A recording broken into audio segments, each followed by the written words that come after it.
Nii, avasõnad öeldud. Ma tänan kõiki kohale tulnud inimesi, kes omalt poolt tunnetavad seda kõige olulisemat, et sina oled rahvas. Eks ole? Sest kui inimene saab aru, et tema on rahvas, siis ta ka rahvana tegutseb või saab toimetada. Olen kuulnud mitmel korral, et küsitakse, et aga mis vabadust te seal ikka nii väga tahate? Et kõik on ju olemas. Enamuse nende jaoks on see vabadus on näiteks olla tööjõud ja vabalt liikuda edasi-tagasi. Aga seda keegi ei ütle, et inimene saab oma sisemuses vaba olla alles siis, kui tal on valikud. Ehk siis võtame lihtsa näite. Meedia. Sul on meedias ainult ühekülgne informatsioon. Ja täna on siin suuresti need inimesed, kes vaatavad ka muud informatsiooni. Nad vaatavad seda sellepärast, et veenduda, et minu valik, see ongi vabadus. Valida, kumb sellest on õigem.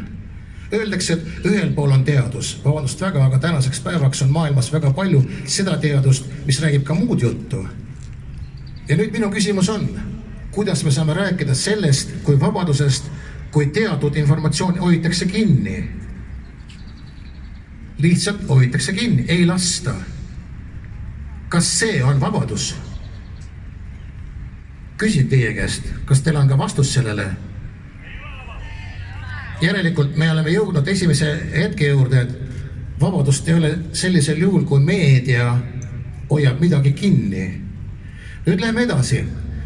Suuresti tänaseks päevaks me oleme jõudnud aru saama, et otsuseid teevad teatud inimesed, kes on piisavalt pädevad selleks. Ja nüüd teatud seltskond teeb jälle otsused, et need otsused, mida tegid pädevad inimesed, tuleb salastada. Ja see, mida sa salastad, puudutab konkreetselt iga ühe inimese tervist. Kas see on vabadus? Kas me oleme juba saanud 2 korral nagu endale vastuse, et midagi on kuskil natukene ligadi-logadi? Kas me oleme nõus sellega vähemalt, et minul on see õigus saada teada kõike, mis puudutab konkreetselt minu tervist? Eks see on ülioluline koht. Ja nüüd nad ütlevad, et miks te peaksite üldse teadma? Te peate ju pimesi usaldama. Ma olen rääkinud siin päris mitme inimesega, kes minu meelest on väga arukad. Ja nemad on öelnud mulle, et Emil, see ongi usu küsimus.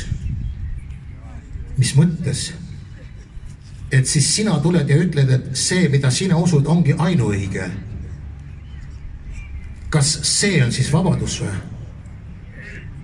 Pimesi lihtsalt uskuda ei ole. See on allumine. Ma tänan sind, härrasmees. Ma arvan, et sa oled vähemalt 80 aastat vana. Ja sina ilmselt oled ka näinud seda aega, kui lihtsalt tuimalt pidigi alluma. Ükskõik mida öeldi, sa lihtsalt lasid pea alla ja ütlesid, jaa, nii on. Aitäh edasi teenida. Ma tänan sinu selle hea sõna eest. Kummardus sulle. Aitäh. Vabadus.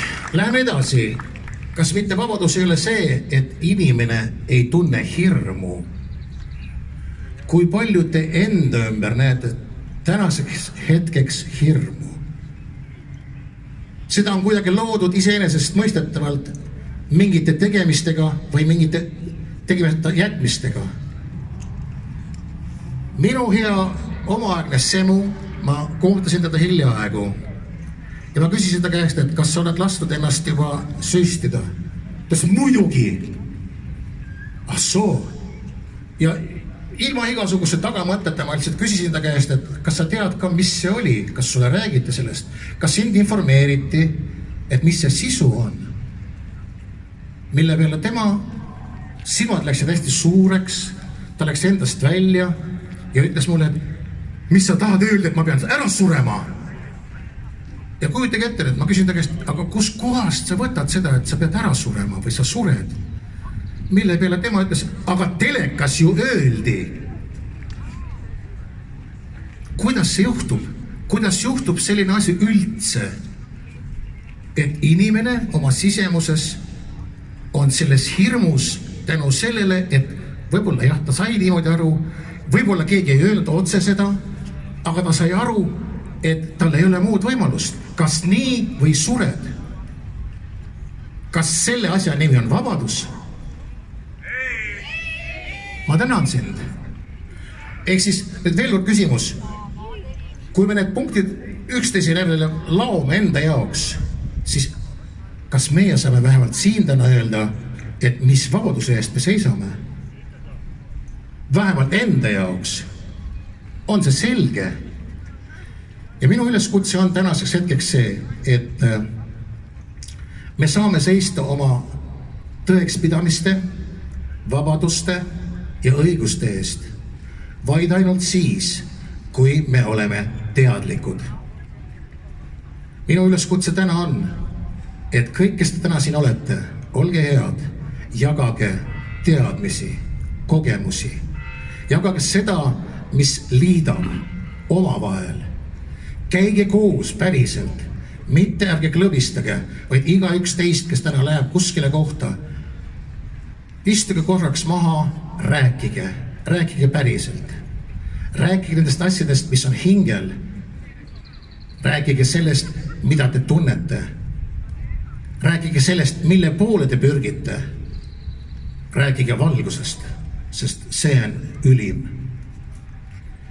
Ehk siis nüüd, kui tagasi tulla korraks selle olukorra juurde, mis me enda ümber näeme, mul on palve, kas nüüd, sest igal ühel on mobiiltelefon ja seal sees on olemas ka võimalus kõike seda vaadata, trükkige sisse või pange otsingusse selline asi nagu Immanuel Project. Pidage see meeles vähemalt, et Immanuel Project on rühm teadlasi. Jah, kui juba teadusest juttu tuleb. Jah, me kõik tahame, et me vähemalt oleksime teaduse usku. Kuid nüüd suur küsimärk on, kus pool on see õige teadus? Sest on neid teadlasi, kes räägivad ühte, on teised, kes räägivad teist. Aga kellel on see õigus nüüd ja vabadus valida, kumb nendest on õige? Ja juhul, kui hiljem tuleb välja, et see teine teadlane tegi valesti, rääkis valet või tänu tema teatud tegemistele ja ütlemistele on midagi toimunud sinuga, mis me siis saame teha? Sest vabadus saab koos käia ainult mõistega. Mis see on? Vastutus. Jällegi mees üle 80 ütles väga õige sõna. Aga nüüd, kui me juba ütlesime selle sõna vastutus, siis ma võin teile öelda, mitte ükski teine inimene ei vastuta sinu tervise eest, vaid sina ise. Ja nüüd need, kes teevad otsuseid, kas teie oskate öelda, et nemad kuidagigi moodi vastutavad? Oskate te öelda? Ehk siis, kui ei ole vastutust, järelikult ei ole ka mida? Et siis üks teeb, mis ta tahab, ükskõik kuidas, ja teie peate lihtsalt kuuletuma ja alluma. Niisiis, selles samas, ma ütlesin, Immanuel Project, seal on siis kõik need dokumendid, kuidas see kõik jant jama lahti läks. Palun lugege, palun vaadake, olge ise teadlikud, sest siis te saate teha õigeid otsuseid. Siis te saate nagu enda jaoks vähemalt selle mõiste vabadus teha selliseks, mille eest on mõtet seista, tulla välja ja mitte alluda, mitte alla anda. Nii, ja nüüd mina omalt poolt veel tänan, ma ei tea, kas on liiga pikalt, aga omalt poolt tahaks tänada, kui siin täna on inimesi, kes on alliansist, tsiviilallianss, tõsta käsi üles, kes sa oled siin täna või on tulevas alles, on olemas, jah? Mul on äärmiselt hea meel, et meil on juriidiliselt tekkinud ka seltskonda, kes kes on võtnud selle asja enda kanda selle jaoks, et näha, mis on selle taga. Kui palju väikeärisid, kas keegi teie hulgas on, kes on väikeäri omanikud või siis väike businessi omanik, kellel on läinud asjad nagu mäest alla, ütleme. On 1, 2, noh, ütleme, et nii mõnigi ilmselt ei ole saanud tulla, kuna asjad on nii halvaks läinud või vähemalt proovib kuskil mujal. See selleks. Aga siis Allianz on võtnud endale kanda seda, et need, kes on läbi nende valede otsuste, mille eest ei vastuta keegi, on saanud kannatada, et me saaksime ka juriidiliselt asjale nii-öelda silma vaadata ja öelda, tänu sinu otsusele on nemad kannatanud ja nüüd on vaja õiglus, mitte õigus jalule seada. Ma tahaks tänada omalt poolt Saptaki, ma näen, et nägin korraks, kuidas Varro siin mööda kõndis. Ehk siis inimesed, kui teadlikkus, siis on see ka oluline, et me valime seda, mida me loeme. Ka see on vabadus. Ja minu meelest üks kõige jälgim, mida võib teha keegi, keda on nii-öelda rahvas üldiselt võtnud enda otsa ja maksab talle palka, siis need inimesed alla mõnitavad, alandavad, nad annavad nimesid, millel ei ole absoluutselt mingisugust seost. Ainult selle jaoks, et näidata, et need inimesed, kes teisiti mõtlevad või vähemalt esitavad küsimusi, et need ei vääri seda koos toimetamist, koos tegutsemist. See on alatu ja jälg. Kui keegi ülevalt ütleb, et need on, see on see kolonn mingisugune, need on need uhuutajad, mis õigusega? Kes on andnud teile selle õiguse niimoodi sildistada, alandada, mõnitada? Kes? Nii, Saptakit tänan loomulikult sellepärast, et neil on olemas kanal, kus on võimalus lugeda ajakirjandust, mis paraku kuidagi ei lähe sellesse peavoolu. Mul on hea meel tänada ka neid inimesi, kes on otsapidi olnud pikki aastaid, no näiteks, kas või sama Eesti Metsa abiks. Kui keegi teist ei ole veel oma toetust andnud, palun toetage neid igakülgselt, igaüks, kus kohastega ei ela. Andke neile omapoolne see toetav sõna. On see vastuvõetav, kuidagi vaikseks jäi, no ja küll me anname. Ehk siis iga see väike sõna, tegu, toetus, see lõpuks formuleerub mingiks jõuks. Ja sinnamaani, kui vähemalt see osa rahvast, kes täna siin on, kes täna ei saanud tulla, aga kes on meiega, sest minu ringkonnas vähemalt 5-6 inimest ütlesid, et me ei saa tulla, aga me oleme teiega.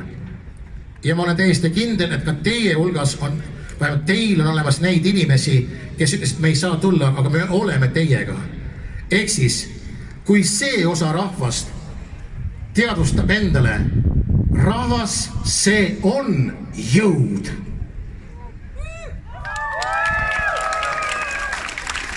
Siis on meil võimalus ka teha järgmine samm. Aga järgmine samm tuleb. Sest nagu ütles üks ajakirjanik väga ilusti, mind pani mõtlema see, kui kirjutati, me ei jää vait ja me ei lähe ära. Ja see on rahva õigus.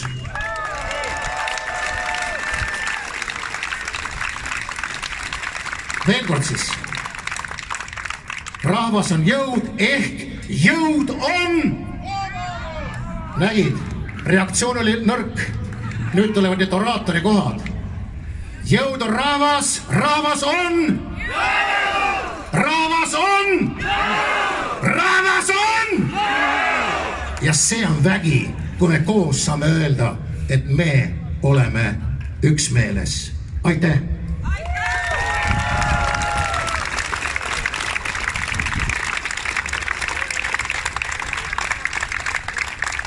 Aitäh sulle, Emil. See oli tõesti energiat tõstev kõne.